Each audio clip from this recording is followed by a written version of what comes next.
اب مجھے یہ بتائیے، ہر وہ رسم، ہر وہ طرز زندگی جو اسلام کے اس مزاج سے ٹکراتی ہو تو عملی طور پہ ہمیں اس کا بائیکاٹ کرنا ہوگا، اور اس کے لیے ہمیں کوشاں ہونا پڑے گا، اس لیے کہ اسلام کا مزاج یہ ہے کہ اسلام ہمیں درس حیا دیتا ہے، صرف درس حیا نہیں دیتا بلکہ رسول رحمت نے فرمایا ہر دین کی ایک الگ پہچان ہے، ایک شناخت ہے اس دین کی۔ اسلام کی شناخت حیا ہے، اور حیا ایک ایسی دولت ہے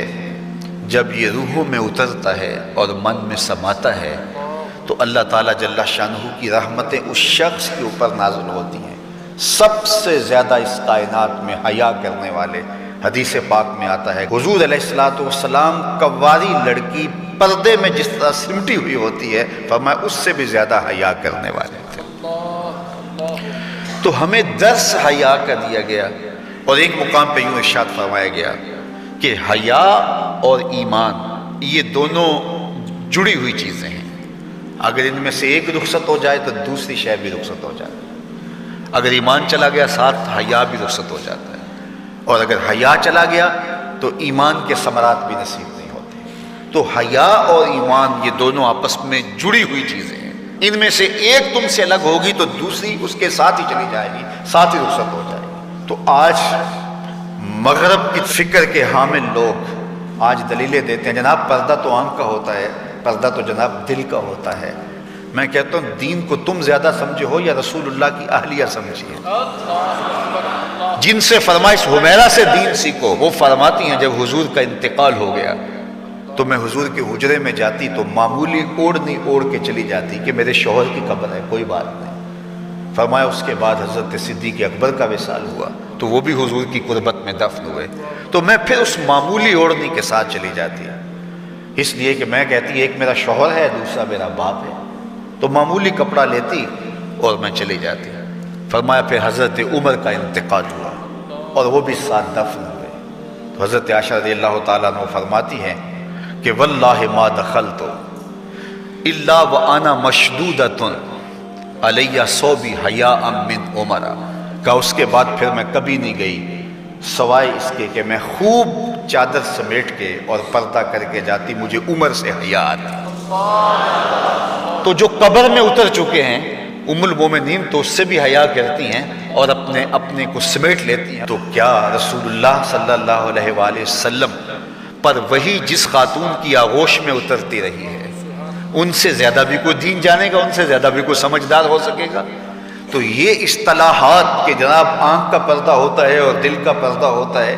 یہ ساری چیزیں مغرب کی طرف سے ہمارے اندر داخل کر دی گئی ہیں کہ اس قوم کو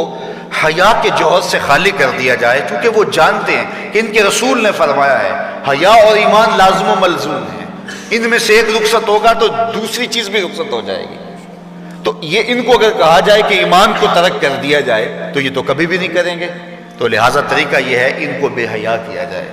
جب حیا کا جوہر لٹ جائے گا تو پھر نتیجہ کیا ہے؟ ایمان کے ثمرات بھی ان کو نصیب نہیں ہوں گے، ان کے نام پھر مسلمانوں والے رہ جائیں گے، لیکن ایمان جو روح کی گہرائیوں میں اتر کر کے وہ جو حرارت اور جو نور پیدا کرتا ہے وہ ان کو نصیب نہیں ہوگا، اور یہ جو ہے وہ عجیب ایک بے چینی کی زندگی گزاریں گے، آدھا تیتر اور آدھا بٹیر، عجیب قسم کا یہ ایک جو ہے وہ معجون مرکب بن جائیں گے، ان کے پاس کچھ بھی نہیں رہے گا۔ تو اس لیے ایک ہی بات ہوگی، اس چمن میں پیروے بلبل ہو یا تلویز گل، یا سراپا نالا بن جا یا نوا پیدا کر جا۔ تو آج دنیا کے اوپر ہم رسوا جو ہو رہے ہیں تو اس کا سبب یہ ہے کہ ہم آدھے تیتر اور آدھے بٹیر ہیں۔ علامہ اقبال نے جب شکوے کی زبان کھولی تو لہجہ بڑا تلخ ہو گیا، لیکن جب جواب آیا تو سارا نشہ اتر گیا۔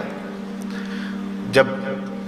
شکوہ ہوا تو لہجہ یہ تھا کہ تیرے کعبے کو جبینوں سے بسایا ہم نے، نوع انسانی کو غلامی سے چھڑایا ہم نے، تیرے قرآن کو سینوں سے لگایا ہم نے، پھر بھی ہم سے گلہ ہے کہ وفادار نہیں،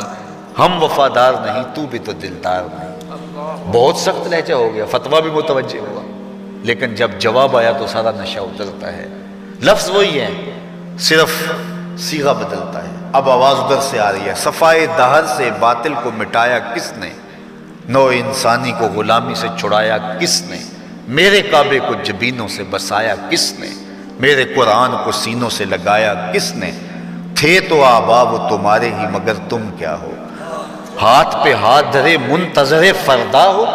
ہر کوئی مست مئے ذوق تن آسانی ہے، تم مسلمان ہو یہ انداز مسلمانی ہے؟ حیدری فقر ہے نئے دولت عثمانی ہے، تم کو اسلاف سے کیا نسبت روحانی ہے؟ وہ معزز تھے زمانے میں مسلمان ہو کر، ہم خار ہوئے تارک قرآن ہو کر۔ ہماری پستی، زبوں حالی، ذلت، نکبت، رسوائی، یہ اس کا سبب یہ ہے کہ ہم نے کتاب اللہ کی تعلیمات کو چھوڑ دیا۔ وہ غالباً واصف علی واصف یا بابا اشفاق نے کہا تھا کہ لوگ اللہ کو تو مانتے، اللہ کی نہیں مانتے۔ تو جب ہم اللہ کی نہیں مانیں گے تو پھر ہم کس طرح کامیاب اور بامراد ہوں گے؟ اور جب ہم اپنے خود کو سپرد کر دیں گے اپنے مالک کے، تو پھر ہماری زندگی خوبصورت رنگ میں ڈھلتی چلی جائے گی۔